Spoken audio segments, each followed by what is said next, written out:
تا به حال فکر کرده چرا این گیاه باستانی چنین سر صدایی در دنیای سلامت مدرن ایجاد می کند؟ بله، این یک سلاح مخفی برای زنان در طول قرنها در طب سنتی می باشد. امروز درباره فواید اشواگندا صحبت می کنیم.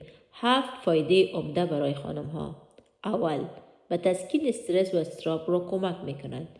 استرس های آزاردهنده مانند کورتیزول را رام می کند و حتی پروتئین های مانند پروتئین های شوک حرارتی را افزایش می دهد. برای خانمایی که استرس مزمن مبارزه می کنند و کسانی که تکلیف بیخوابی دارند مفید است و خستگی مدام را تخلیه می کند. تقویت کننده حافظه. خوردن اشواگندا پیش از خواب برای حافظه و مغز ما کمک می کند و برای بزرگسالان در برابر اختلالات خفی و شرایط مانند درمان الزایمر کمک می کند. 3. برای رفع التهاب، جلوگیری از ارسال سیگنال ها درد و سیستم عصبی جلوگیری می کند و پس از موارد مانند جراحت و نیز زدن حشرات بدن ما می تواند کمک کند پس به حالت عادی برگردد. ضد التهاب، کاهش کلسترول و تریگلیسیرید را به بهبود سلامت قلب کمک می کند. سرطان را کاهش می دهد. از ریشه سلولهای سرطان جلوگیری می کند و روند پیشرفت سرطان را کم می کند. اشواگندا می تواند در سلولهای سرطانی را خنثی کند و گونه های فعال اکسیدن که اساساً نقشه های فعال به سلولهای ما دارد از بین ببرد. اشواگندا نشان داده است مبارز بسیار خوبی باشد و سرطان سینه و تخمدان را از بین ببرد. 5. به سلامت قلب کمک می کند.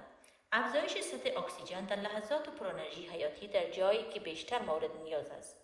مصرف اشواگندا در وعده‌های غذایی ممکن است مانند دادن یک سپر محافظ به قلب ما باشد.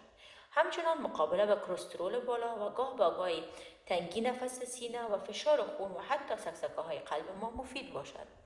6. سطح قند خون را تنظیم می کند. این گیاه ترشح انسولین را افزایش می دهد و سطح قند خون افراد سالم و دیابتی کاهش می دهد و برای دیابتی تایپ 2 تاثیر بسیار زیاد دارد. فراز نشیب‌های هورمونی غیر قابل پیش بینی و خونریزی‌های غیر عادی می تواند با خونریزی‌های غیر قابل پیش بینی ماهانه را کمک می کند. ریشه اشواگندا کمک می کند برای خانم‌ها مبتلا به مریضی شکر دارند با پاکسازی کلسترول و چربی‌های خون به عنوان گلیسراید شناخته می شود. 7. خواب را بهبود می بخشد. افزودن مقدار از گرد جادویی اشواگندا به طور دقیق 600 میلی گرم می تواند منجر به یک خواب آرام شبانه شود